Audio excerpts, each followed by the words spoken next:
Assalamualaikum warahmatullahi wabarakatuh. Perkenalkan, kami dari kelompok 12. Hari ini kami akan menjelaskan kode program yang kami buat, serta mendemokan kode program yang kami buat. Nah, sebelum kami mendemokan dan menjelaskan kode program yang kami buat, izinkan kami untuk memperkenalkan diri terlebih dahulu. Perkenalkan, saya Putu Bauri Pratnya dengan NPM 230810101009.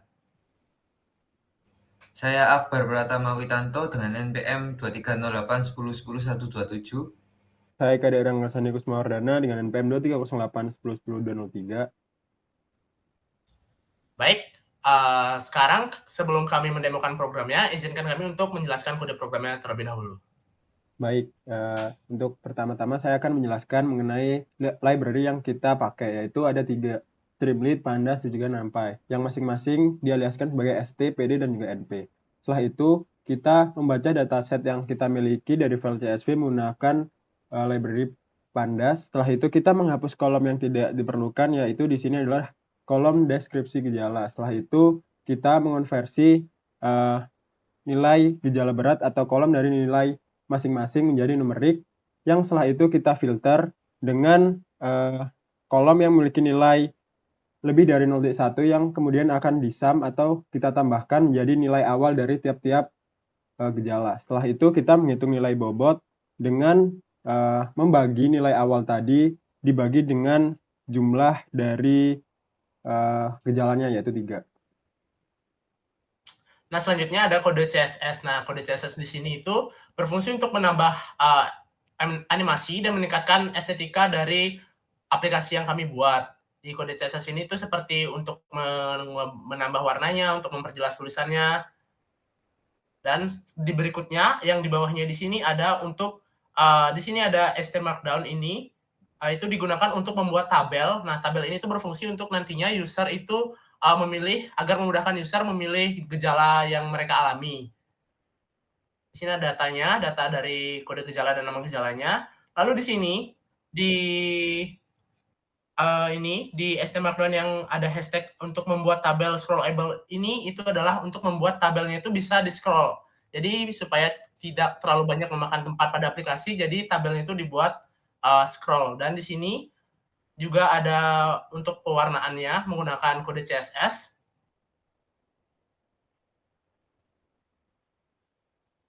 Nah, di sini ada form. Nah, di sini itu adalah form untuk user itu untuk menginputkan dari nama mereka, lalu dari kode gejalanya, dan semester yang user tempuh. Lalu jika di sini ditambahkan logika, agar namanya itu tidak boleh kosong, tingkat stresnya juga tidak boleh kosong, dan semesternya juga tidak boleh kosong, agar semua inputannya itu terisi dengan baik. Setelah menginputkan ketiga tadi, user akan menginputkan kode gejala yang mereka lagi alami. Dengan menggunakan perulangan, kita mengambil dari value tiap-tiap gejala yang dialami oleh user, lalu memasukkan nilai-nilai gejala dari user tadi ke masing-masing variabel sesuai dengan jurnal. Yaitu di sini ada prior ringan, likelihood ringan, dan juga P kali L ringan, yaitu prior dikalikan likelihood-nya tadi.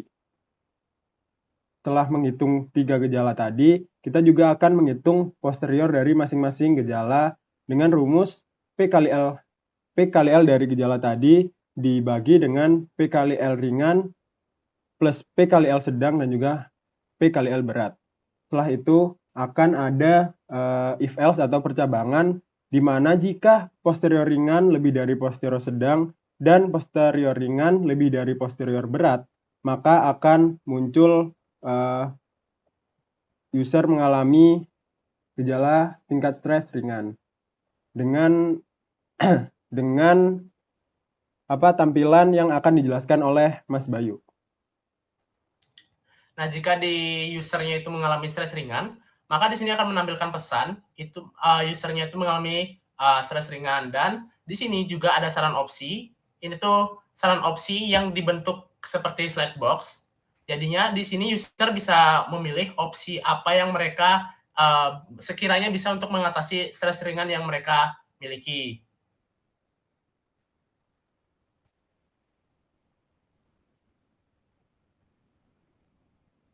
Setelah itu juga ada percabangan elif atau dengan logika jika posterior sedang lebih dari posterior berat dan juga posterior sedang lebih dari posterior ringan, maka user mengalami gejala tingkat stres sedang. Nah, jika user itu mengalami gejala tingkat stres sedang, di sini juga akan menampilkan bahwa usernya itu di seperti kode pesan ini, stres sedang memerlukan perhatian lebih, dan ada beberapa saran opsi yang dibentuk dalam slide box yang bisa dipilih user jika sekiranya user itu memiliki stres sedang, dan mungkin opsi ini bisa mengatasi stres sedang yang mereka alami.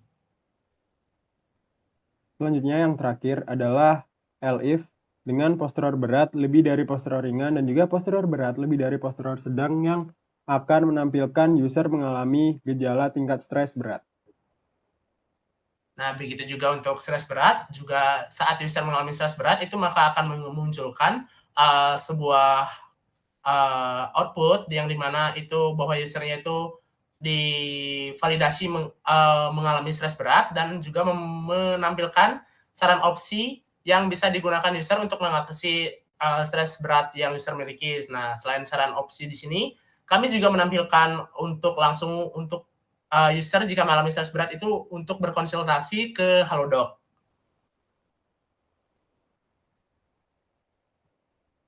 Lalu ada juga percabangan yaitu apabila posterior ringan sama dengan posterior sedang dan juga posterior ringan dan sedang itu tadi sama dengan posterior berat.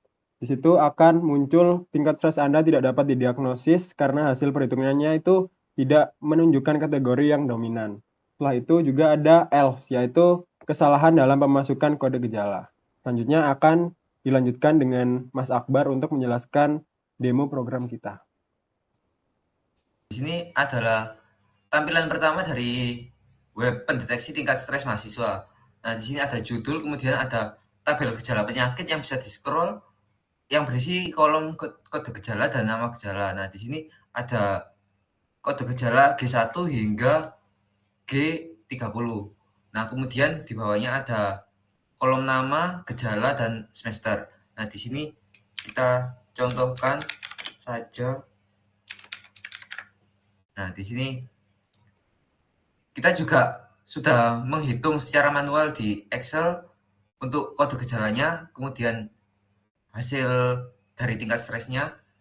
Nah, di sini ada gejala 1 hingga gejala 5 dan tingkat stresnya. Kita coba dulu yang pertama, yang G29 hingga G12, yaitu tingkat stres sedang.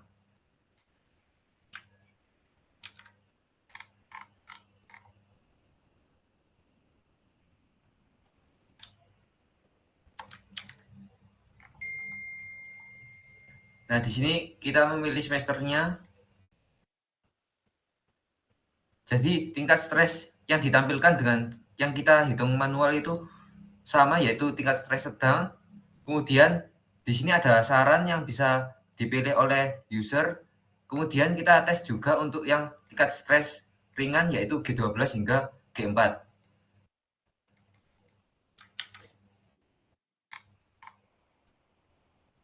Nah, di sini kita submit.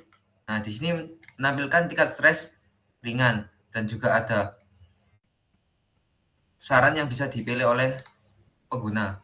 Kemudian kita coba juga untuk yang tingkat stres berat, yaitu G3 hingga G14.